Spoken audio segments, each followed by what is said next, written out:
on va parler de la foi et des œuvres. On va faire une petite étude de texte ce soir, ok? On va faire une étude de texte, on va creuser verset après verset, parce que vous savez que normalement, vous êtes au courant. La semaine dernière, qui était l'orateur? Claude Écoué, c'était bien? Waouh, super, ça fait plaisir, je ne vais pas lui dire. Non, je vous en prie. Mais donc c'était Claude. Claude, il a introduit cette série, la foi et les œuvres. Pas juste la foi et les œuvres, mais la foi et les œuvres dans le livre de... Ah, les gars, quand même. Ok. La foi et les œuvres dans le livre de Jacques. Ce soir, j'aimerais que vous soyez réactifs. Je vais vous poser pas mal de questions, etc. On va réfléchir ensemble, puisqu'on va faire une étude de texte. Ce soir, on va s'arrêter sur le chapitre 2 du livre de Jacques. Chapitre 2, il y a différentes parties et on va méditer sur chacune de ces parties parce que vous verrez qu'elles vont ensemble. Mais le chapitre 2, il va avec le chapitre 1, merci, et 3 aussi, effectivement. Chapitre 1 et chapitre 3, et je voulais juste qu'on puisse m'afficher la fin du chapitre 3. La religion pure et sans tache devant Dieu notre Père consiste à s'occuper des dans leur détresse, à ne pas se laisser souiller par le monde. La religion pure et sans tache, c'est-à-dire la manière d'adorer de manière pure et sans tache, consiste à s'occuper des orphelins et des veuves dans leurs problèmes, dans leur détresse, et à ne pas se laisser souiller par le monde. Ok, ça va pour vous jusqu'ici? Ça, c'est ce que Dieu attend de toi si tu lui as donné ta vie. Ça, c'est ce que Dieu veut pour toi. C'est la fin du chapitre 1. Autrement dit, il est en train de dire, les gars, la religion, la relation avec Dieu, l'adoration pour Dieu, ce n'est pas que des mots. La foi, ce n'est pas que des mots. Que tu le veuilles ou non, la foi, ce n'est pas que des mots. Autrement dit, ne sois pas un beau parleur. Est-ce qu'il y a des beaux parleurs dans la salle ce soir? Oui, bah, tu ne le diras jamais, bien sûr. Mais il y a des gens, oui, il y en a qui c'est bien, il y en a qui lèvent la main. Mais il y a des gens, ils parlent facilement. Ils parlent facilement. Regardez souvent je vais le dire comme ça, c'est un peu pour taquiner, mais souvent les gens du Sud, vous avez déjà remarqué la mentalité du Sud? La mentalité du Sud, on parle vite, on parle très très vite. Tu peux dire, tu as un problème, les gens ils te diront, mais il n'y a pas de souci, tu peux compter sur moi. Je me rappelle un jour, c'était où? J'étais de l'autre côté de la frontière, donc j'étais en Espagne. Et là, je suis dans un petit restaurant espagnol, et je tombe sur un gars qui, franchement, dans la rue, mais tu sens que c'est le gars, mais à des kilomètres, tu vois que c'est lui qui a la tchatch, il parle, etc. Et je ne sais plus pourquoi, on commence à discuter. Et on discute, et il me dit, je ne vais pas faire l'accent marseillais, je ne vais pas essayer d'abuser, mais vraiment, il me dit, moi je viens de Marseille, et il dit, c'est simple. Si tu as besoin de quoi que ce soit dans Marseille, je caricature pas. Hein. Disons qu'il s'appelait, je sais plus, Rachid. Je crois qu'il s'appelait Rachid. Il me dit, c'est simple. Tu as besoin de, il s'appelait comme ça. C'est bon. Qu'est-ce que vous, les gars, tout de suite, pensez raciste et tout, mais vous êtes des fous, hein. Donc, c'était un rebeu. Et puis il me dit Rachid, je crois de mémoire. Et il me dit, c'est simple.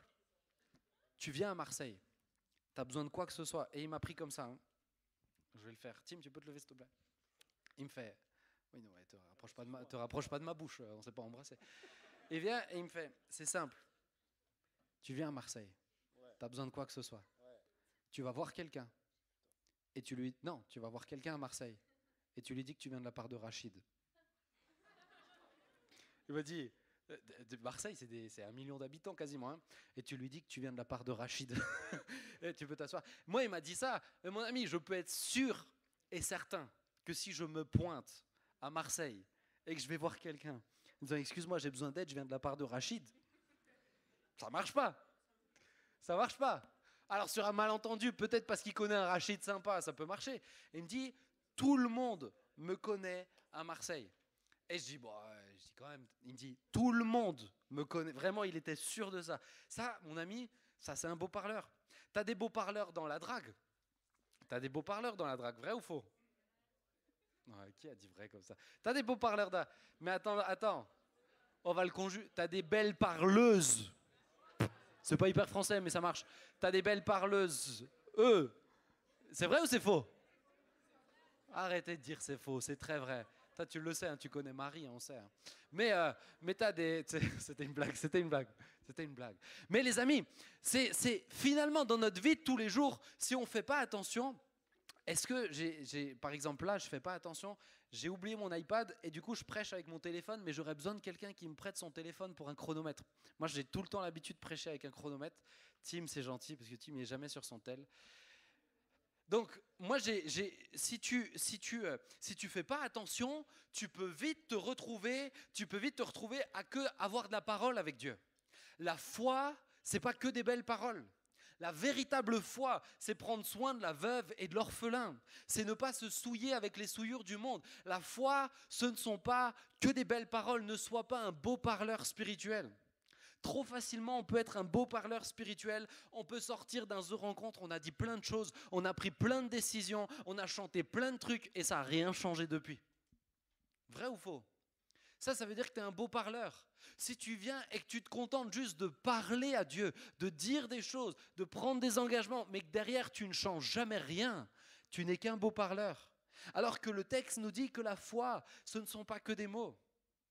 Ça va pour vous ? Ok ? On va aller un peu plus loin. On va lire la suite, chapitre 2. Regardez ce qui nous est dit.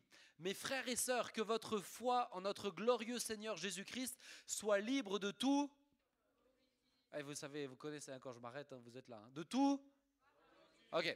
Supposez en effet qu'entre vous, dans votre assemblée, un homme portant un anneau d'or et des habits somptueux, et qu'entre aussi un pauvre aux habits. C'est Louis II 21, si jamais vous posez la question, c'est pas moi. Des habits crasseux. Si vous tournez les regards vers celui qui porte des habits somptueux, pour lui dire, toi, assieds-toi ici, à cette place d'honneur, tout devant. Et que vous disiez aux pauvres, toi, tiens-toi là debout, derrière. Ou bien, tiens-toi là debout, ou bien assieds-toi par terre, à mes pieds. Bon, alors là, c'est abusé pour toi quand même. Hein. Ne faites-vous pas en vous-même une distinction et ne devenez-vous pas des juges au mauvais raisonnement. Les amis, ça c'est Jacques 2, ça commence comme ça. Tu as un homme, et Jacques dit, imaginons, il y a deux hommes. Il y en a un qui vient avec un anneau d'or. L'anneau d'or, c'était signe de richesse, signe d'appartenance à une famille aussi riche.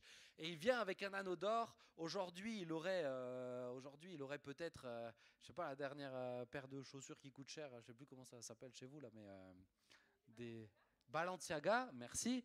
C'est ça, hein, ça marche. Il vient avec des Balenciaga. Et puis tu en as un autre, il vient avec des New Balance. Voilà. Et tu es là, et tu vois le gars avec les Balenciaga, tu te dis, waouh, mais attends, il a des Balenciaga, mais viens tout devant, t'es tellement plus beau que l'autre avec des chaussures de crasseux. Et toi, tu te mets derrière, ou alors non, pas tu te mets derrière, tu te mets à mes pieds. Viens, assieds-toi à mes pieds. Imagine, tu fais ça à quelqu'un. Ça, c'est le début de Jacques 2. Il est en train de nous dire, les amis, le problème, c'est que Jacques, quand il parle comme ça, il est en train de dire, et dans l'église, il y en a qui font des distinctions. C'est vrai ou c'est faux ?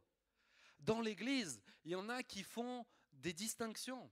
Alors peut-être que c'est pas à cause des habits. Parce que ici, la question de la richesse ou de la pauvreté, c'est pas que le gars qui a énormément d'argent, bien que le gars qui a énormément d'argent, quand tu sais que quelqu'un est millionnaire, je suis convaincu que tu le regarderas autrement que quand tu sais que à côté de toi, il y a vraiment un vrai pauvre. Vrai ou faux ? Donc, c'est pour ça que je ne vous dis pas que je suis millionnaire. Mais maintenant, imaginons autre chose. Imaginons que c'est quelqu'un de très connu. Si c'est quelqu'un de très connu qui vient dans l'église, j'ai appris que durant The Rencontre, il y avait une Instagrammeuse, je sais pas quoi, là, qui était là. Bref. Eh ben, hein ? Oh ben, j'en sais rien. Mais imaginons, c'est quelqu'un de très connu. Moi, je vous vois. Alors, je fais une autre parenthèse, parce que moi, je suis un peu de l'autre côté du décor. Quand je me déplace, je vais le dire comme ça, quand je me déplace, des fois, vous seriez surpris de la manière dont les gens m'abordent quand je vais dans d'autres églises.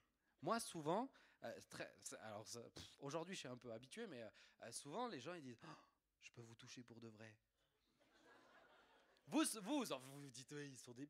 Mais si maintenant tu vois quelqu'un que tu ne vois qu'à la télévision, Imagine, il est là à côté de toi, tu te comportes comment? Et là, il me fait, oh, je peux vous toucher pour de vrai. Après, t'en as qui font...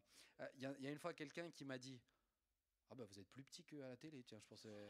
Voilà, ça m'a fait mal. Et alors, il y en a qui me disent, on peut prendre une photo ensemble? Alors je dis oui. Et le pire du pire du pire, là où tu as vraiment l'impression que tu es quelqu'un dans le zoo, c'est que tu es là, et puis levez-vous vite tous les deux, s'il te plaît. Ok, Mike, tu es moi. Et puis là, il y a quelqu'un qui est là avec moi, qui parle, vous discutez ensemble. Et je vois, et je vous assure, hein, plusieurs fois, je vois quelqu'un comme ça, et qui se prend en selfie, mais non assumé. Vous voyez? Donc,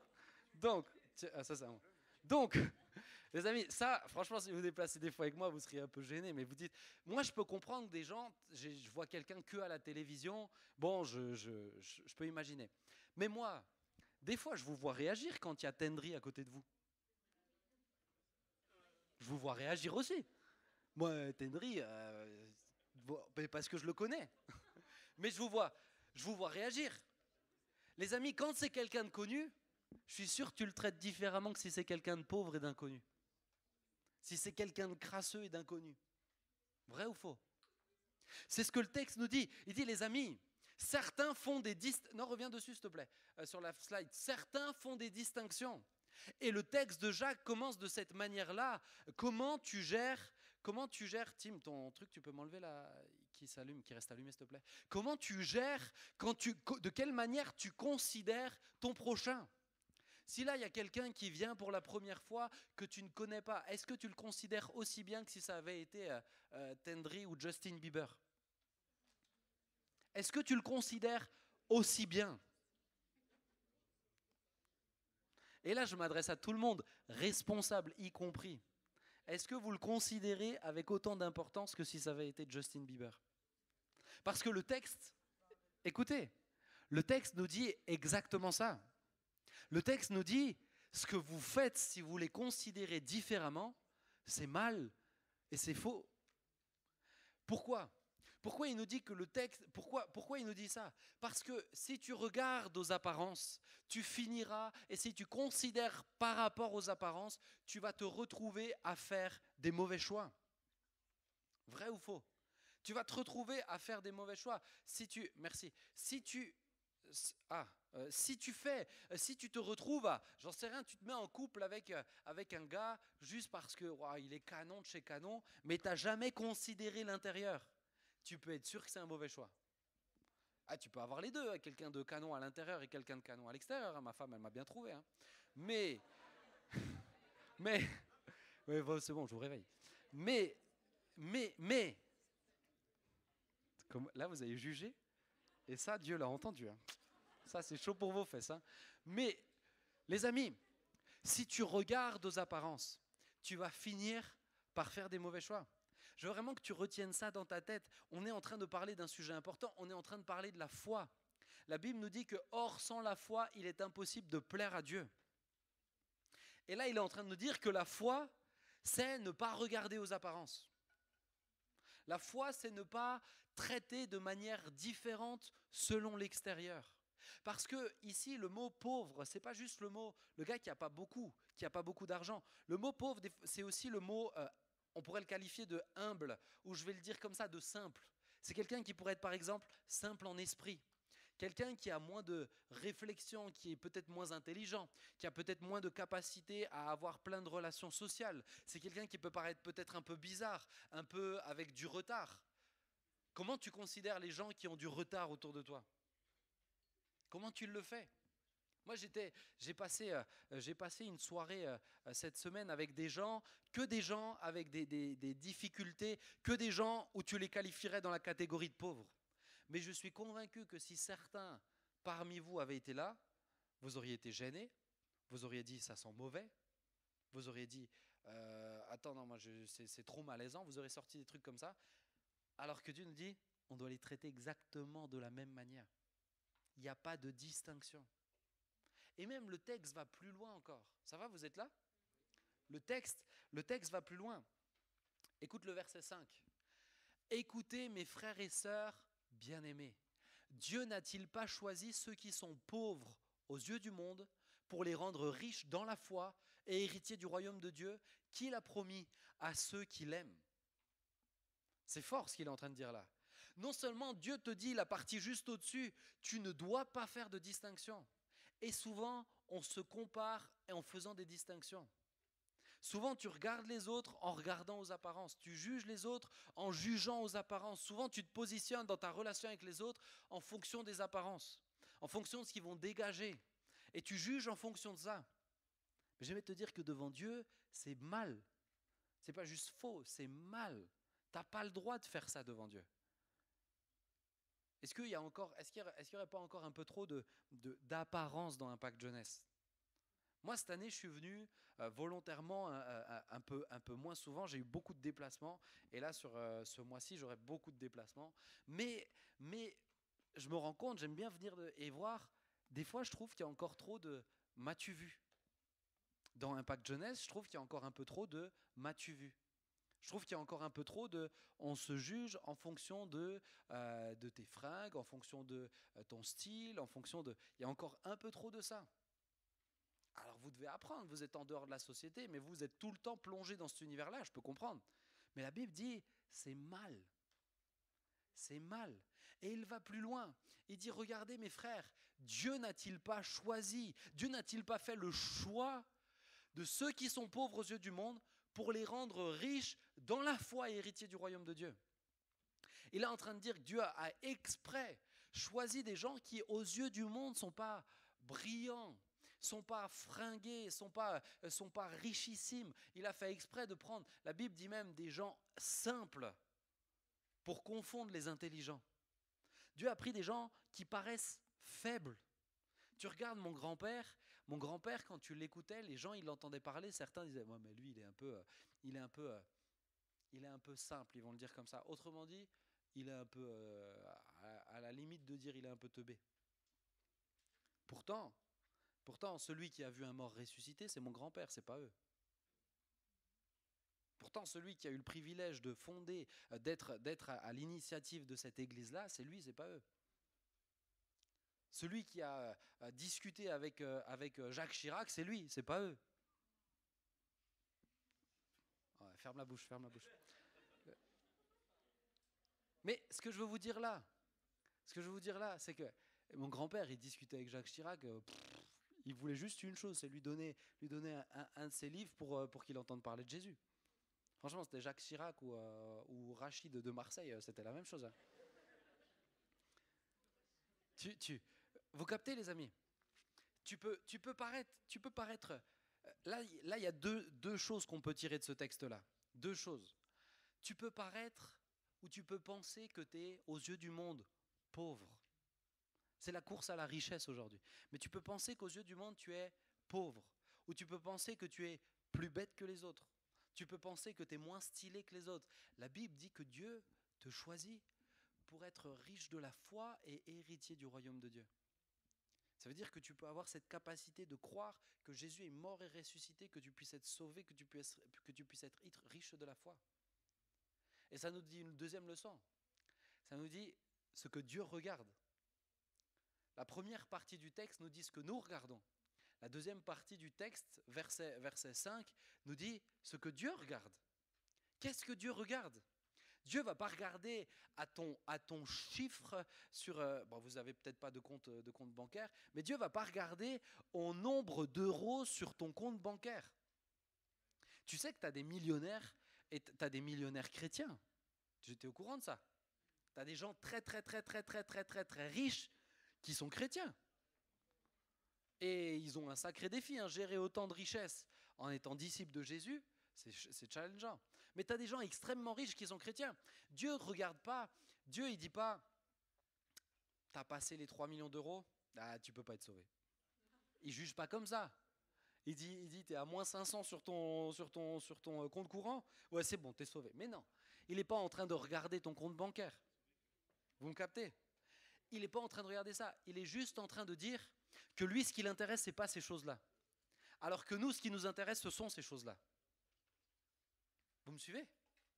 Nous, ce qui nous intéresse, ce sont ces choses-là. Tu peux… Comme j'ai la chance la grâce de me déplacer dans plein d'endroits, bah, des fois je vais des endroits chez des gens très très humbles, très humbles financièrement, etc.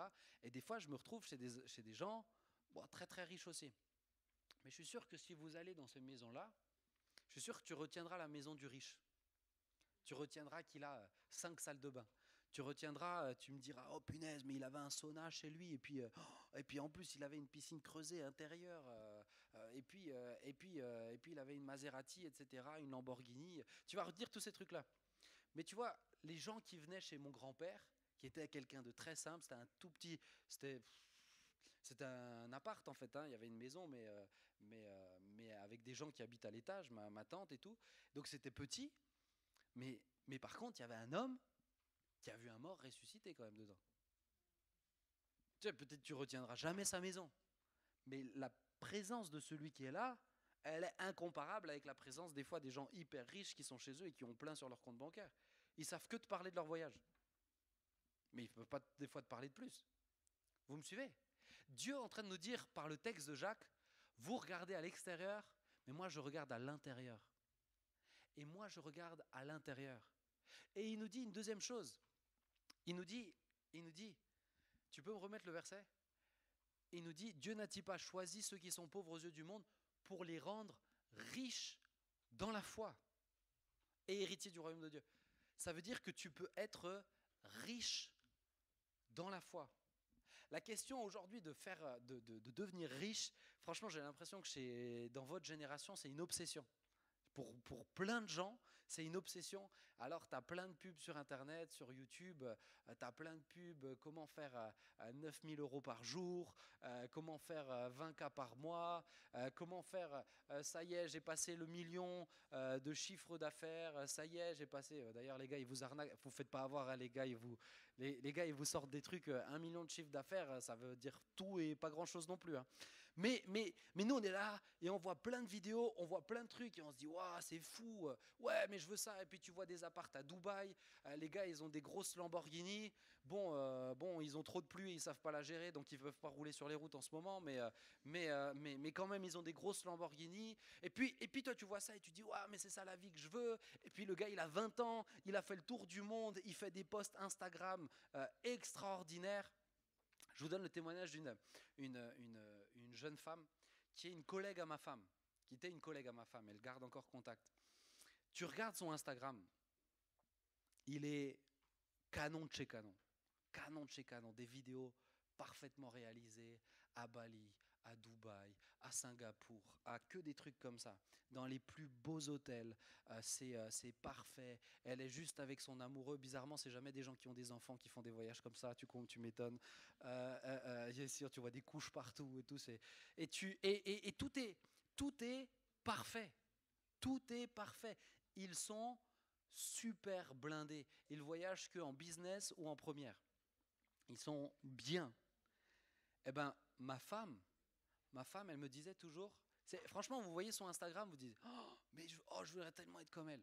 Eh ben ma femme me disait, et je la voyais, elle passait des heures et des heures à la consoler parce que cette jeune femme ne faisait que pleurer tellement elle était malheureuse. Tellement elle était malheureuse. Elle n'était pas bien dans sa peau, elle n'était pas bien dans ses baskets. C'était qu'un pansement ces voyages-là. Son Instagram, c'était sa vie et son pansement. Son gars, elle disait à quel point elle l'aimait, mais elle était tellement malheureuse. Vous savez pourquoi? Parce qu'il était le gars qui gère les comptes de plusieurs femmes qui font du OnlyFans. Et elle devait dealer avec des choses comme ça. Donc c'est hyper difficile à vivre. Les amis, elle se retrouve, mais tu vois son Instagram, tu dis ouais, c'est ça que je veux. Mais je te souhaite pour rien au monde d'avoir sa vie et ses voyages. Pour rien au monde. Vous êtes là, vous me suivez? Ok.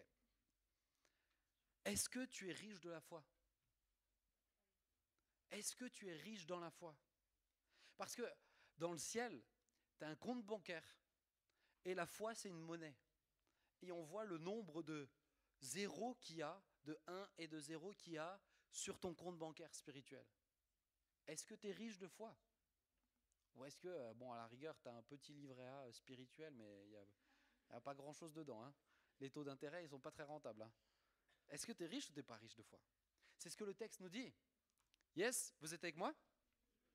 Ouais. Regardez la suite du texte, on peut lire la suite. Si vous accomplissez la loi royale d'après l'Écriture, tu aimeras ton prochain comme toi-même, vous faites bien. Mais si vous faites du favoritisme, vous commettez un péché. Écoutez bien, vous commettez un péché. Vous commettez un péché, la loi vous dénonce comme étant coupable. De fait, la personne qui obéit à toute la loi mais qui pêche contre un seul commandement en est faute vis-à-vis de l'ensemble. En effet, celui qui a dit tu ne commettras pas d'adultère a aussi dit tu ne commettras pas de meurtre. Si tu ne commets pas d'adultère mais que tu commets un meurtre, tu es coupable d'infraction à la loi. Ce que ce texte nous dit, c'est que tu ne peux pas te contenter d'être bon que dans un domaine avec Dieu. Tu ne peux pas te contenter de dire ouais, ben oui, juge sur les apparences, mais quand même, je suis un sacré adorateur, moi. Même si c'est juste, tu peux pas. Tu peux pas parce que péché, c'est péché. C'est pas bon, Dieu il te regarde, il dit t'as jugé, t'as préféré le riche, c'est péché. Ouais, mais là t'as donné tellement d'argent pour le royaume de Dieu. Bon, allez, ça c'est non. Si t'as fait une faute, t'es fautif sur l'ensemble. Vous comprenez? Tu peux pas te contenter d'être bon que dans un ou certains domaines. Et moi, je trouve que des fois, facilement dans notre vie chrétienne de disciples occidentales, on est bien confortable sur nos chaises avec des bâtiments bien chauffés, bien aérés, bien illuminés. Tu es là et tu te dis, ouais, bon, j'ai encore des défauts, mais ah non, mais quand même, moi, je suis un bon chrétien, moi, je connais les versets. Des fois, j'ai même parlé de Jésus pour de vrai, j'ai même osé prier avec quelqu'un. Les amis, c'est pas ça la vie d'un disciple. La vie d'un disciple, c'est être au taquet avec Jésus dans tous les domaines. Dans tous les domaines. Là, j'étais hier soir avec un gars qui c'est un fumeur et puis il est en phase d'atterrissage avec Jésus. Je dirais pas qu'il a vraiment encore tout fait, mais il m'a fait rire. Il était vraiment en manque de fumée et il était devant moi et il me dit à quel point il avait été encouragé parce que j'ai partagé, etc. Il était tellement naturellement, il sort son joint en même temps et il est là, il dit je suis désolé, vraiment c'est un joint, mais tu vois, t'inquiète, il n'y a pas de souci. J'imagine c'est pas facile et tout. Et je lui dis, mais écoute, on discute et tout. Je dis, mais tu veux que je prie pour que tu sois libéré? Il dit, attends, je vais fumer, je reviens pour que tu pries. Et il a été honnête, parce que quand il est revenu, il dit, s'il te plaît, prie pour que je sois libre des joints, mais pour l'instant, j'arrive pas à l'idée d'être libre de la cigarette, j'arrive pas. Au moins, il est honnête. Mais les amis, tu peux pas te contenter d'être libre des joints et pas libre de la cigarette. Tu ne peux pas te contenter d'être un adorateur par tes chants ici, de ne pas être un adorateur chez toi par tes actes. Tu ne peux pas. C'est pas possible. Vous me captez? C'est pas possible. Tu dois être cohérent. La marche par la foi est un tout. Alors oui, il y a des domaines où Dieu te fait travailler plus que d'autres parce que tu es peut-être plus loin que dans d'autres domaines. Mais il ne faut pas que tu acceptes. Le texte surtout veut te dire, tu ne dois pas accepter l'idée de bon bah c'est comme ça, je suis bon dans ça mais je suis pas bon dans ça. C'est comme le texte de Galates 5, le fruit de l'esprit. L'amour, la joie, la patience, la paix, la bonté, la bénignité, la fidélité, la douceur, la tempérance. Le fruit de l'esprit, ça c'est le texte. Voici le fruit de l'esprit, autrement dit, le résultat du Saint-Esprit en toi. Et moi certains me disent oui mais alors moi j'ai beaucoup de patience mais alors par contre, alors moi vraiment il m'a pas donné l'amour. Hein. Je dis mais le texte il nous parle pas des fruits de l'esprit, comme si toi tu as mangé le fruit de la douceur mais tu n'as pas mangé le fruit de la tempérance, ou le fruit de l'amour, ou le fruit de la bonté, la bénignité. Tu n'as pas mangé un fruit et tu as laissé les autres. Le fruit de l'esprit, c'est le fruit qui donne l'amour, la joie, la paix, la patience, la bonté, la fidélité, la douceur, la bénignité, la tempérance. C'est ça le fruit de l'esprit. Tu choisis pas. C'est tout ou c'est pas tout. Mais tu peux pas te dire, bon, je manque de douceur, mais quand même, par rapport aux autres, j'ai beaucoup d'amour. Ça marche pas. Bibliquement, ça marche pas. Il va te dire tu as un souci et tu n'as pas voulu le régler ce souci. Vous êtes avec moi ou pas? Ok. Ok. Alors j'avance un peu. Tu ne peux pas te contenter d'être bon que dans certains domaines. Tiens, Tim. Alors, parlez et agissez. Parlez, les gars, vous doutez, mais bande de douteurs. Parlez et agissez. Parlez et agissez. Voilà. parlez et agissez comme des personnes appelées à être par une loi de liberté.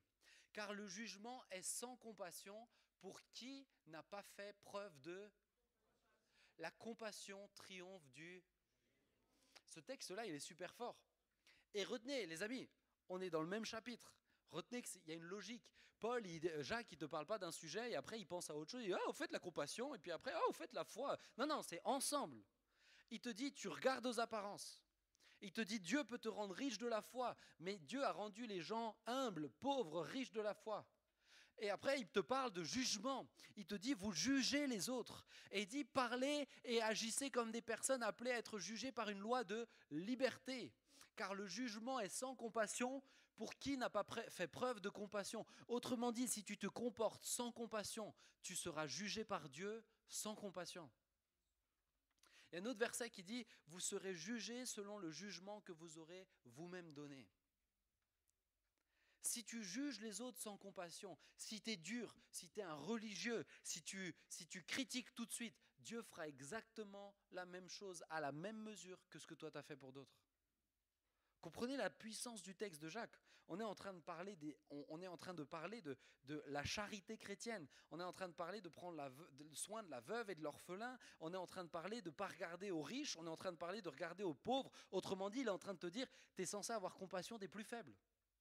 Si tu les traites comme des yinches, tu es sans compassion et Dieu te traitera de la même manière.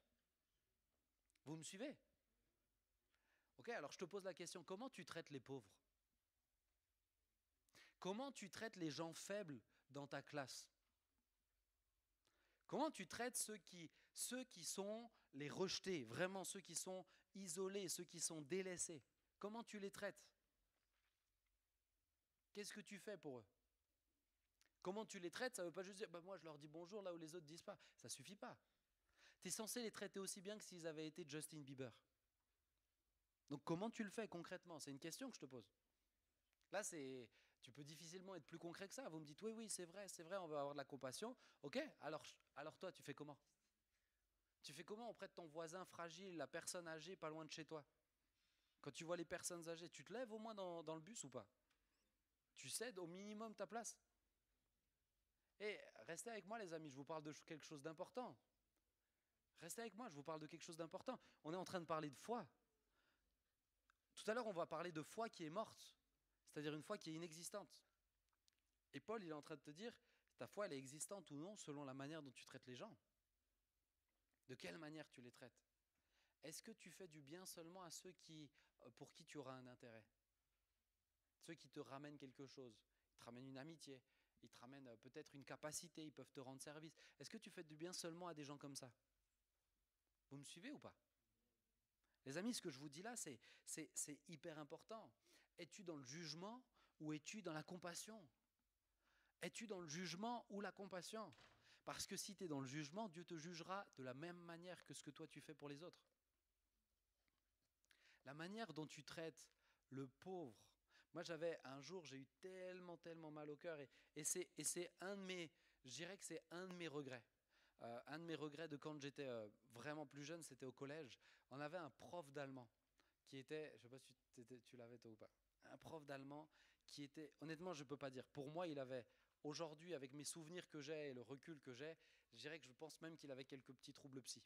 Mais c'est quelqu'un qui vivait dans sa voiture, c'est quelqu'un qui ne se changeait jamais, c'est quelqu'un qui avait une odeur insupportable. On ne pouvait pas, même en hiver, il fallait ouvrir grand les fenêtres. Et les gens, mais l'ont tellement, dans ma classe, mais tellement malmené. Ils jetaient les tables par les fenêtres, et lui jetait des tables dessus. Et moi, j'ai toujours... pourtant, c'était fou, parce que quand il y a un mouvement, tout le monde suit. Moi, j'ai toujours dit, je veux pas faire ça. Ils lui ont mis des punaises où il s'est assis dessus, que des trucs méchants comme ça. Ils ont tagué sa voiture, ils ont crevé des pneus et tout. Et moi, j'ai toujours dit, je veux pas faire tout ça. Mais mon grand regret, c'est que j'ai que fait ça. C'est que je ne me suis pas interposé. Mais toi, est-ce que tu t'interposes pour les pauvres? Mon grand regret, c'est ça. J'étais pas assez courageux à l'époque. Mon grand regret, c'est de dire, j'aurais dû. J'aurais dû. Là, cette semaine, j'ai été vraiment attristé parce que j'ai appris qu'un jeune qui est handicapé, il ne peut pas être dans une dans une école spécialisée là où il est. Il se fait harceler depuis très longtemps et il s'est fait tabasser au point où il ne peut plus physiquement retourner à l'école tellement il est amoché. Mais personne ne s'est bougé. La manière dont tu traites les pauvres, Dieu te traitera de cette manière-là. La manière dont tu as compassion pour les pauvres, Dieu te traitera de cette manière-là. Parce que c'est valable dans un sens ou dans l'autre. Si tu as beaucoup de compassion pour les plus faibles, si tu les aimes vraiment, les gens bizarres, les exclus, les crasseux, si tu as de la compassion pour eux, Dieu aura autant de compassion pour toi. La Bible nous dit que tout le bien que tu fais, même le moindre verre d'eau que tu donnes au plus petit d'entre les siens, Dieu te récompensera dans le ciel. Vous me suivez? Ça, c'est Jacques. Hein? On peut avancer, s'il te plaît? Jacques. Mes frères, que sert-il à quelqu'un de dire qu'il a la foi s'il n'a pas les œuvres? La foi peut-elle sauver? Si un frère ou une sœur sont nus et manquent de nourriture de chaque jour, et que l'un d'entre vous leur dise « Allez en paix, chauffez-vous et rassasiez-vous », et que vous ne leur donniez pas ce qui est nécessaire au corps, à quoi cela sert-il? Il en est ainsi de la foi, si elle n'a pas les œuvres, elle est morte en elle-même. Qu'est-ce que le texte nous dit ici? Le texte, il est en train de nous parler le texte, il est en train de nous parler des œuvres qui produisent la foi. Mais juste avant ça, je voulais rajouter un point sur la compassion. Je veux que tu comprennes que la foi, elle grandit dans la compassion. La foi ne grandit pas dans le jugement. Tu veux une grande foi, il faut que tu aies une grande compassion pour les autres. La foi grandit dans la compassion. Et ta foi est appelée à grandir. Mais si tu veux une grande foi, il faut que tu aies plus de compassion pour ton prochain. Jésus, il nous dit d'être centré sur Dieu, mais d'être centré sur le prochain aussi. Tu aimeras le Seigneur ton Dieu de tout ton cœur, de toute ta force, de toute ton âme et de toute ta pensée, et tu aimeras ton prochain comme toi-même. C'est ce que le texte nous dit. Tu veux de la foi, tu veux marcher par la foi, tu veux une vie de foi. Il faut que tu aies plus de compassion pour les plus faibles, pour les plus pauvres. Mais sur le texte qu'on vient de lire, Paul parle des œuvres que produisent la foi. Comprenez? Paul parle des œuvres. Reviens dessus, s'il te plaît, sur le verset. Paul parle des œuvres ici. Quelqu'un, un frère ou une sœur, donc là on parle de gens chrétiens en plus, hein, un frère ou une sœur qui sont nus, donc qui manquent de vêtements et qui manquent de nourriture de chaque jour, et que tu leur dis à la fin du culte, « Oh, mais Dieu te bénisse, à dimanche prochain, réchauffe-toi bien », mais il n'a même pas de maison, il n'a rien du tout. Il dit, mais ce que tu es en train de faire là, c'est que tu es un beau parleur. C'est que tu n'as que de la bouche, mais que tu ne transformes pas ça dans des actes. Peut-être que tu me dis, ouais, mais moi, j'ai pas beaucoup d'argent, Benjamin, j'ai pas. Mais t'es pas obligé de faire du bien que si tu as de la thune. Hein. Tu peux faire du bien, bien autrement aussi. Hein. Tu peux l'aimer, tu peux discuter avec lui, tu peux t'asseoir avec lui. Est-ce que tu pourrais pas supporter un petit peu une mauvaise odeur pendant quelque temps? Tu es censé faire ça. Vous me suivez? C'est pas qu'une question d'argent que tu donnes. Ça, c'est souvent pour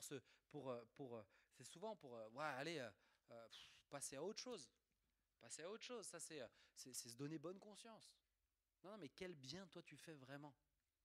Du haut de tes 15, 16, 17 ans, 20 ans, peu importe que tu aies de l'argent ou non, si tu es disciple de Jésus, ce texte il est valable pour toi. Yes? Le texte ici, il nous dit, mais ça, ce sont les œuvres de la foi. Autrement dit, là maintenant je vais parler des œuvres de la foi. Quand on parle des œuvres de la foi, vous savez ce que je crois que la plupart des gens y pensent? Quand on parle des œuvres de la foi, pour la plupart des gens, c'est si tu as la foi, il faut que tu pries pour les malades. Si tu as la foi, il faut que tu crois que Dieu pourvoira. Si tu as la foi, le texte commence de cette manière-là. Prends soin des plus faibles. Ça c'est une preuve et ça c'est une des œuvres de la foi. Autrement dit, les œuvres de la foi, ce n'est pas que à propos du miraculeux. Vous me suivez? La foi, ce n'est pas que à propos du miraculeux. Le texte, le chapitre 2 de Jacques, il insiste, c'est pour ça qu'il fait un long discours sur cette partie-là. Il fait, oui, les œuvres de la foi, c'est aussi le miraculeux, et je vais revenir dessus tout à l'heure, mais les œuvres de la foi ne sont pas que des miracles. Tu démontres ta foi par ta manière de traiter les autres. Tu démontres ta foi en pardonnant ton prochain. Tu démontres ta foi en prenant soin du plus faible. Tu démontres ta foi en prêtant de l'attention à quelqu'un à qui on n'aurait jamais prêté de l'attention. Le texte commence en disant mais ne considérez pas les autres de la même manière que Jésus n'a pas fait de distinction. Jésus était aussi bien avec des gens riches et très très riches qu'il était avec des gens de mauvaise vie, qu'il était avec des très très pauvres. Il était avec les lépreux. Il n'y avait pas plus bas, plus reclus de la société que les lépreux au temps de Jésus.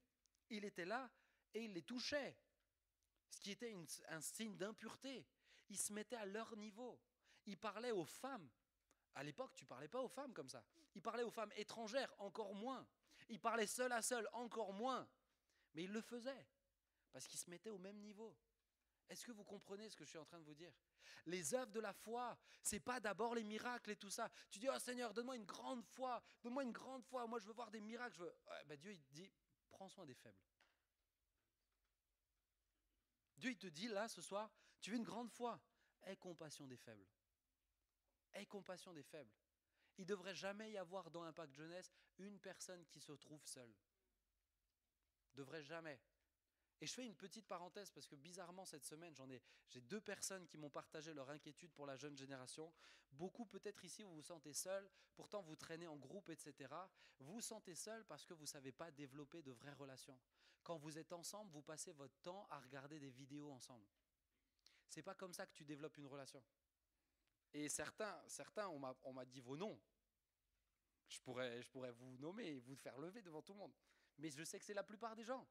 La plupart, il y a un repas, tu es en cours, tu es à l'école, tu es en cours, tu es chez toi. La plupart, et des fois même chez les plus anciens aussi, je fais une petite parenthèse, hein, mais hop, tout de suite, on dégaine, on sort le téléphone, on montre, t'as vu cette vidéo? T'as vu cette vidéo? T'as vu cette vidéo?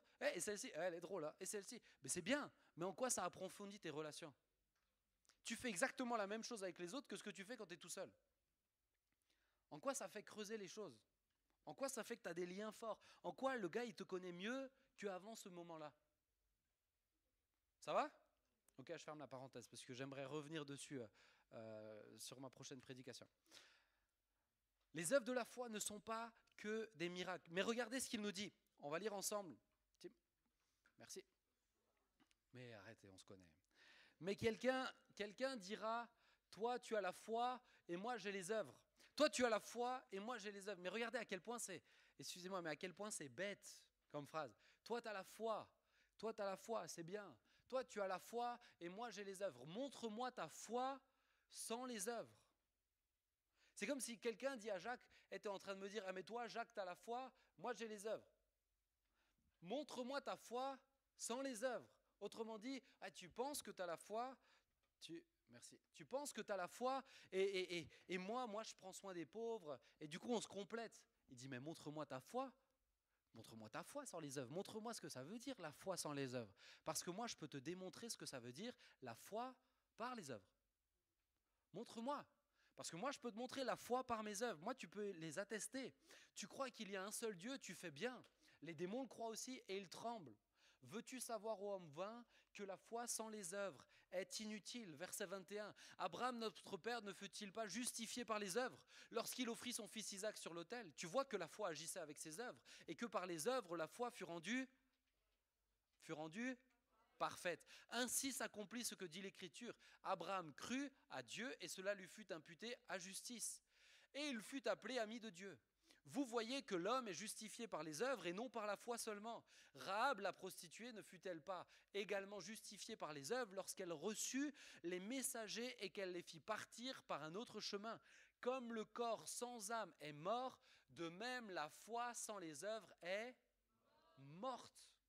La foi sans les œuvres est morte. Jacques, il est violent. Il dit, toi peut-être tu es en train de me dire, il y a quelqu'un qui lui parle et dit, mais toi tu as les œuvres, Jacques, toi tu fais plein de choses. Moi j'ai la foi. Moi je crois en Dieu. Jacques est en train de leur dire, tu crois en Dieu? C'est tout. Tu crois en Dieu? Parce que les démons ils croient aussi. Et au moins eux ils tremblent. Au moins eux ils ont une réaction. Toi tu crois en Dieu et tu fais même pas du bien à ton prochain. Vous captez? Les amis, vous êtes encore avec moi, j'ai presque fini. C'est hyper important. Est-ce que vous suivez? Il dit, toi, tu dis que tu chantes là le samedi soir, et puis quand tu es à Impact Jeunesse, tu es zélé. Hein. Et dans ta semaine. Dans ta semaine. Parce que c'est la question de Jacques. Les œuvres de la foi, c'est ça. Les œuvres de la foi, j'aurais pu appeler ce message, les œuvres de la foi dans ta semaine. Parce que c'est bien beau de chanter. C'est bien beau de dire à Dieu que tu l'aimes. C'est bien beau de dire à Dieu, mais quand tu tournes la tête à cause du SDF, c'est bien beau. Mais ça, c'est une foi morte. C'est bien beau de te persuader parce que tu connais plein de chants par cœur d'Hillsong, c'est génial. Mais concrètement, ça change quoi au quotidien? Dans ton attitude, dans ta manière de traiter les autres, dans ta manière d'aimer les autres, dans ta manière d'avoir de la compassion pour les autres. Tu traites tes parents comme des moins que rien. Est-ce que tu crois vraiment que tu peux traiter les inconnus comme des gens avec plus de valeur? Les amis, ce texte, il est violent. Il est hyper violent. Regardez ce qu'il nous dit. Il nous dit que tu peux m'afficher la suivante, s'il te plaît, encore. Voilà, écoute. Si ta vie ne montre pas que tu as la foi, cela signifie qu'elle est morte. Autrement dit, ça signifie que tu n'es pas sauvé. C'est pour ça que je veux que vous reteniez bien ce message. Si tu n'as pas d'œuvre qui prouve la foi, ta foi est morte. Si ta foi est morte, elle n'existe pas. Si ta foi n'existe pas, tu n'es pas sauvé. Tu te donnes l'impression, mais tu n'es qu'un pharisien parmi tant d'autres en 2024. Vous me suivez? C'est un sujet hyper sérieux. C'est un sujet hyper important ce que je vous dis là ce soir. La foi, tu peux revenir s'il te plaît. La foi, juste après, excuse-moi. La foi se mesure. Jacques dit, tu me dis que tu as la foi sans les œuvres, moi je peux te montrer, montre-moi ta foi sans les œuvres, moi je peux te montrer ma foi par mes œuvres. Autrement dit, la foi se mesure. La foi, ça se quantifie. On a l'image tout à l'heure de Dieu qui rend riche de foi. Vous devrez avoir une autre image qui sait que la foi, on peut savoir si elle est plus ou moins grande. Jésus qui en parle. Ouais, vas-y. Grain de moutarde. S'il dit, si tu avais la foi seulement comme un grain de moutarde, il est en train de te parler d'une taille. Autrement dit, tu peux avoir plus ou moins de foi. Autrement dit, tu peux avoir une plus grande ou une plus petite mesure de foi. La foi, elle se mesure et la quantification, elle se fait en regardant tes œuvres. Si maintenant, parce que je peux te dire que spirituellement, c'est le cas. Spirituellement, Dieu sait qui a combien de quantité de foi. Si maintenant les chiffres s'affichaient au-dessus de notre tête à tous là, si maintenant là, hop, ça popait comme en réalité virtuelle, et on voit une barre qui va jusqu'à 100, de 0 à 100, et qui est déterminée selon tes œuvres, selon les œuvres que tu fais parce que tu as la foi. Vous me captez? Tu aurais combien? À ce moment-là, ce n'est pas juste le fait de dire je crois en Jésus. Parce que là, même les démons, ils auraient une note. Tu aurais combien? Si là, maintenant, on pouvait tous regarder comme ça. Et là, on se mettait tous à juger sur ça. Parce que j'aimerais nous rappeler, Jésus, lui, il juge sur ça. Il regarde ça. Si là, maintenant, on voit ça, tu aurais quoi comme note? Peut-être qu'ici, on te voit et on se dit, ah, un tel fait partie franchement Tim, il fait partie des plus spirituels à Impact Jeunesse. Hein.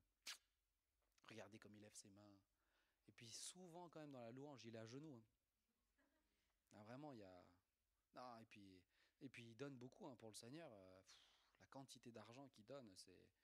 Mais si maintenant, nous, on avait les yeux de Dieu sur les œuvres de la foi, ça se trouve, il a une moins bonne note, que Sinoun, il a une moins bonne note que moi, peut-être. Mais imaginez juste. Mais je suis convaincu que la plupart, si tu avais juste en levant ta tête, tu vois ta note, je suis convaincu que la plupart, vous auriez la tête bien baissée. Parce que vous le savez au fond de vous, que vous avez beaucoup moins d'œuvres que de paroles. Vous le savez au fond de vous, que vous êtes bien loin de ce texte de Jacques. Tu vas avoir une grande foi, il te faut plus de compassion. Tu vas avoir une grande foi, il faut le démontrer. c'est pas juste une question de faire du bien aux gens. Comprends ça. C'est pas juste une question de faire du bien aux gens. Tu as plein de gens non chrétiens qui font du bien à d'autres. La question, c'est pour quelle raison on le fait. La foi, écoute bien, la foi va à l'inverse de ce monde. D'accord ? La foi, elle va à l'inverse de ce monde. Le monde dit, je vis le moment présent, je me concentre sur moi. On est dans un monde vachement égocentré quand même aujourd'hui. Hein. Alors peut-être pas tout le monde, on est d'accord. Mais le monde avec un grand thème dit ça. Je vis le moment présent, je me concentre sur moi. La foi, elle dit, j'investis pour l'éternité. J'investis pas sur ce monde-là, mais pour l'éternité, que j'ai beaucoup ou pas beaucoup d'argent ici, beaucoup ou pas beaucoup de likes ici. Mon souci, c'est plus tard, c'est l'éternité. Je suis centré vers mon prochain, et j'aurais dû le rajouter, et vers Dieu. Parce que la Bible nous le dit, je suis centré sur Dieu et sur mon prochain. Mais le monde me dit, je suis centré sur moi, la foi me dit, je dois être centré vers Dieu et vers mon prochain. Ce n'est pas à propos de moi. Le monde me dit, je vis le moment présent, tu savoures, YOLO, tu n'as qu'une seule vie. La foi me dit, non, tu as une vie ici, mais tu as ta vie dans l'éternité et tu investis pour les choses éternelles. Donc on vit une vie à l'inverse de ce que le monde nous donne. On vit une vie à l'inverse. Autrement dit, il est impossible d'avoir la foi et de fonctionner comme tout le monde. Vous me suivez ? C'est théologiquement impossible. C'est spirituellement impossible. Tu ne peux pas avoir la foi et faire exactement la même chose que tous les autres. Et avoir les mêmes raisonnements que tous les autres. Et avoir les mêmes initiatives que tous les autres. C'est impossible. Parce que ce n'est pas la foi, ça. À la rigueur, c'est de l'humanisme. Aujourd'hui, tu as plein de gens qui pleurent plein de morts dans le monde. Mais on en parle de tous les trisomiques tués. On en parle des 95% d'enfants dépistés trisomiques qui sont tués. On en parle des centaines de milliers d'enfants qui, depuis, de mémoire, c'est plus de 5000 enfants portés disparus depuis le début de la guerre en Ukraine, qui sont vendus sur des marchés sexuels, qui sont vendus sur des choses horribles. T'en entends parler où, ça ? T'en entends parler où ? Ah oui, bah oui, on pleure quand on est ému. Mais on change quoi sur tout le reste ? Quand tu sais qu'aujourd'hui, écoute-moi bien, tu sais qu'aujourd'hui, on a suffisamment de ressources financières, on a suffisamment de ressources en termes de terrain, en termes de connaissances, pour nourrir toute la population et éradiquer la malnutrition dans le monde. On a suffisamment de ressources. Il faudrait juste les partager. On l'a, on le sait qu'on l'a. On ne le fait pas. Vous voyez ce que je veux dire ? Ça, c'est parce que c'est humain, c'est de l'humanisme. Tu as 1 milliard, tu pourrais donner la moitié à 3000 personnes, ça changerait leur vie, mais tu as 1 milliard quand même. Vous me suivez ? Les amis, ce n'est pas juste une question de faire du bien, c'est une question de faire du bien pour quelle raison ? Je prends soin du plus faible parce que Dieu le regarde avec autant de valeur que celui qui peut paraître hyper grandiose.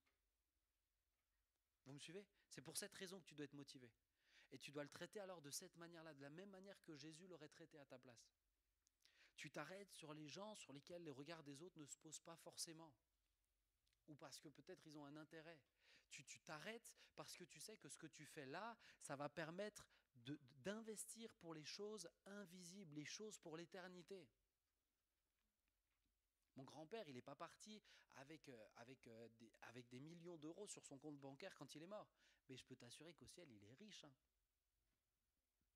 Il est parti dans un cercueil tout simple. Mais au ciel, il est parti riche.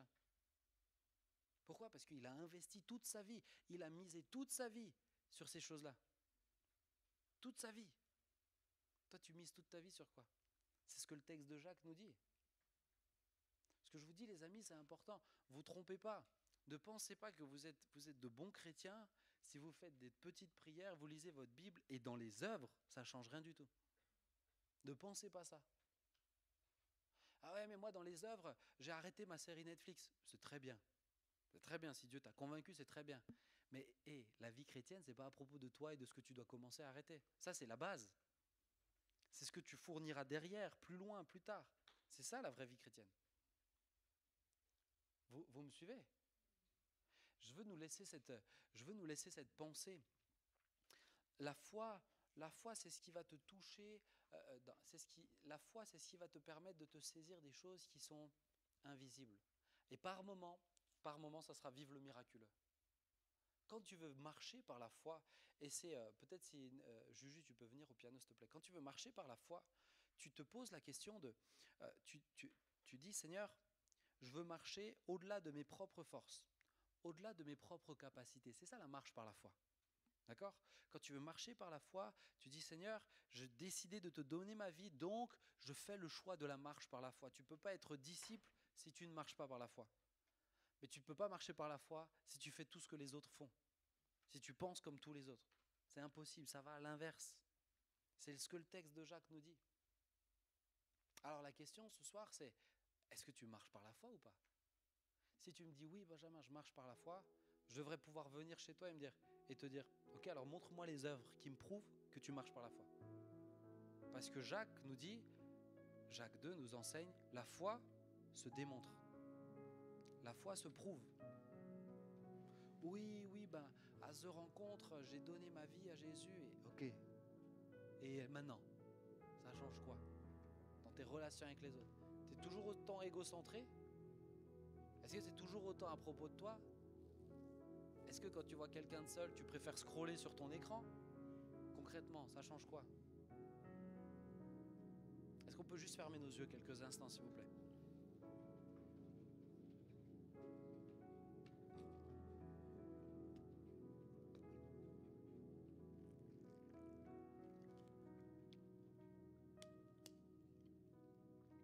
Les amis, on a la grâce d'être dans une église où on a eu et on a encore des hommes et des femmes de foi. Mais des vrais. Pas juste des gens qui parlent, des gens qui vraiment le démontrent par leurs œuvres. Regardez-les un peu plus, s'il vous plaît. Regardez-les un peu plus. Arrêtez de suivre plein de comptes chrétiens sur Insta. De jeunes qui vivent la même vie que vous et qui sont très contents s'ils ont plein de likes et plein de posts et avec plein de posts chrétiens et avec des croix et des trucs comme ça. Regardez plus des hommes et des femmes qui vraiment font des œuvres de la foi et qui n'ont pas besoin de se filmer quand ils les font. Parce que de eux, tu n'apprendras rien. Rien que de la communication. Mais tu as peut-être un grand-père, une grand-mère, c'est une femme de foi, elle l'a démontré par plein d'œuvres concrètes.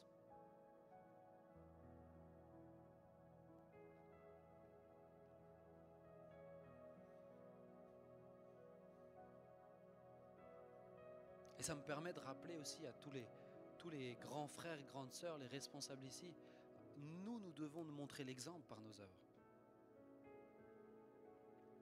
Nous devons d'être moins attachés à ces choses du monde si nous voulons montrer l'exemple.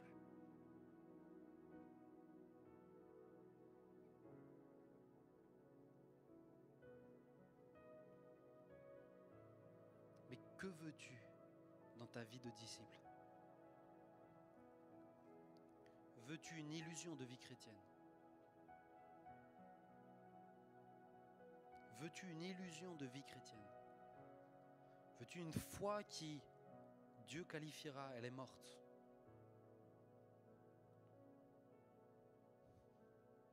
Ou veux-tu un gros compte bancaire dans le ciel rempli de foi?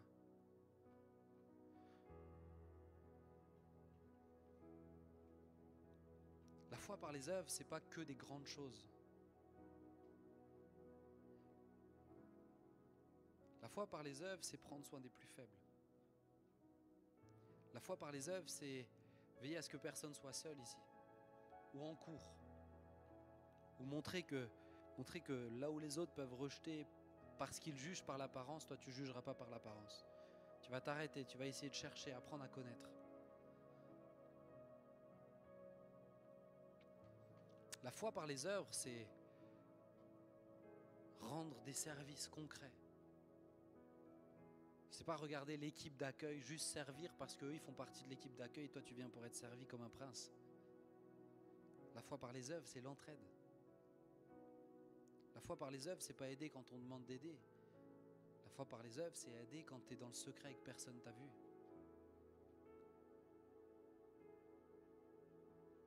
C'est nettoyer les toilettes parce que tu as vu qu'ils sont sales. C'est ramasser le papier dehors parce que tu veux que là où les gens arrivent dans l'église, tu veux que ce soit propre. Pas parce que c'est toi qui l'as jeté, mais parce que toi tu es là devant ce papier et que sinon personne ne le fera.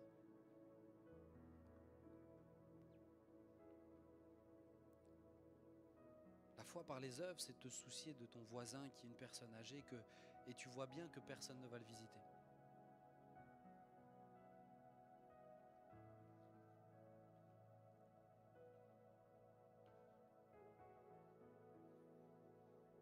La foi par les œuvres, ce n'est pas des posts émouvants sur des situations qui t'attristent. C'est qu'est-ce que tu changes concrètement toi à ton niveau. En quoi rends-tu ce monde meilleur? En quoi as-tu de la compassion?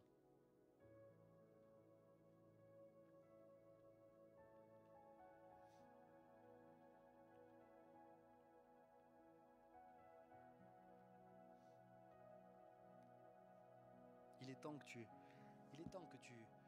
arrêtes de vivre une vie chrétienne, mais qui ressemble tellement à la vie de tes amis, dans tes relations. Je ne parle pas forcément dans leurs pratiques, qui peuvent être souvent immorales, mais dans tes relations, dans ton lien avec ton prochain. Dieu ne t'appelle pas juste à vivre une vie différente sur la question de la sexualité, de l'immoralité, de ce que tu regardes, de ce que tu fais. Dieu t'appelle à vivre une vie différente dans ta manière de traiter le lien avec ton prochain. Il est temps. Il est temps que tu ouvres les yeux. Il est temps que tu lèves la tête là où tout le monde est en train de scroller à ta table après le repas. Il est temps que toi, alors que tu es à la cantine, tu lèves la tête pour voir si quelqu'un n'est pas seul.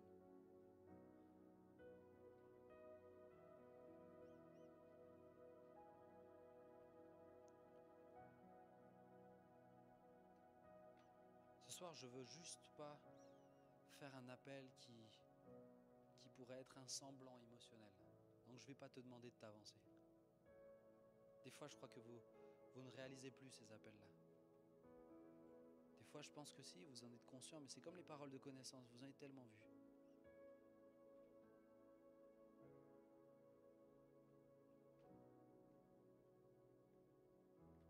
Tu n'as pas besoin de plus que de savoir que Dieu est là. Et Dieu écoute ton cœur et tes pensées.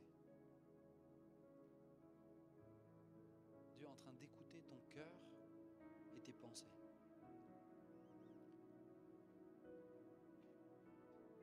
Et Dieu regardera tes actes en fonction de ce que tu es en train de lui dire. C'est à toi de prendre des décisions. Tu n'es pas un bébé. Et vous le savez, je ne vous parle pas comme des enfants. Vous avez une responsabilité. Vous êtes responsable de votre éternité devant Dieu. Vous êtes responsable de votre éternité devant Dieu.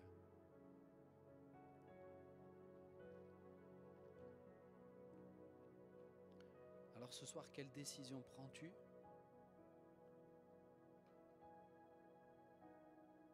Et que vas-tu changer ? Mon seul rôle, c'était juste ce soir que tu ou découvres ou redécouvres, que ne t'illusionne pas. Juste dire j'ai la foi ne suffit pas. C'est une foi morte. C'est une foi morte. Si vraiment tu as la foi pour de vrai, naturellement les choses changent. C'est pas tu fais des œuvres pour prouver, mais si tu as une vraie foi, ça se fait naturellement. Ça se fait naturellement.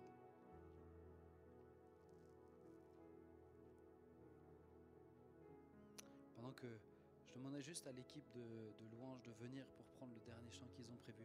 Je vais juste prier pour chacun d'entre vous maintenant. On est là devant Dieu, alors que tu gardes tes yeux fermés.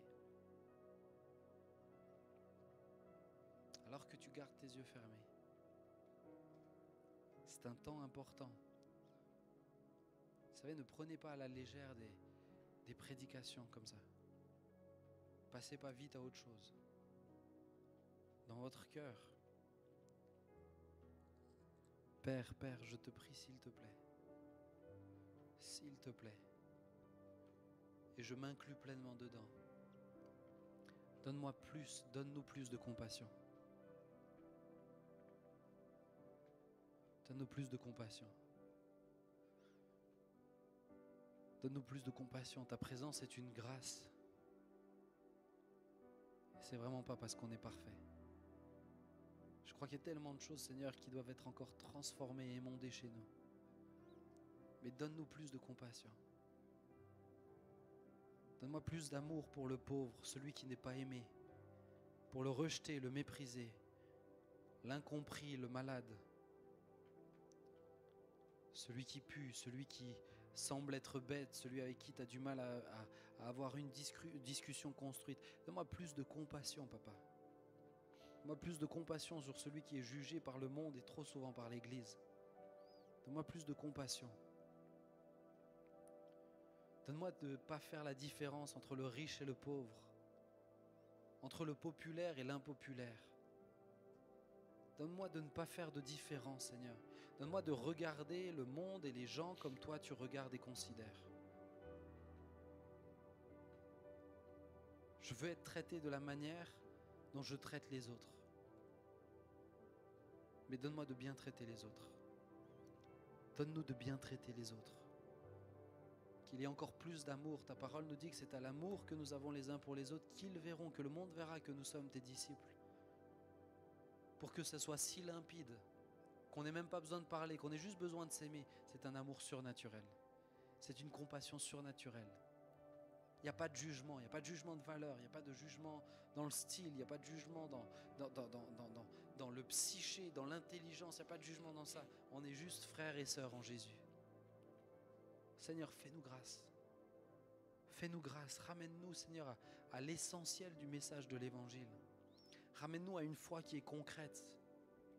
À une foi qui est concrète, pas juste qui est heureuse quand il y a eu un miracle ou quand il y a... Donne-nous une foi où on est heureux, Seigneur, de dire « Mais ici, je me suis senti aimé, vraiment aimé. »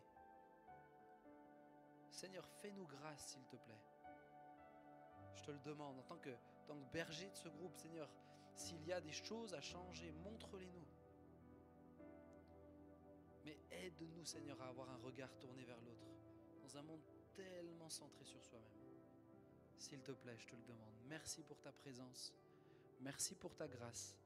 Et nous te rendons toute la gloire, Seigneur, pour tous les bons fruits qui résulteront de ça. Parce que je crois que quand tu parles, Seigneur, tu donnes du bon fruit également. Tu nous aides. Nous sommes limités. Nous n'arrivons pas par nos propres forces. Mais par ton esprit, tu nous rends capables. Je te loue et je te bénis, Jésus. Amen.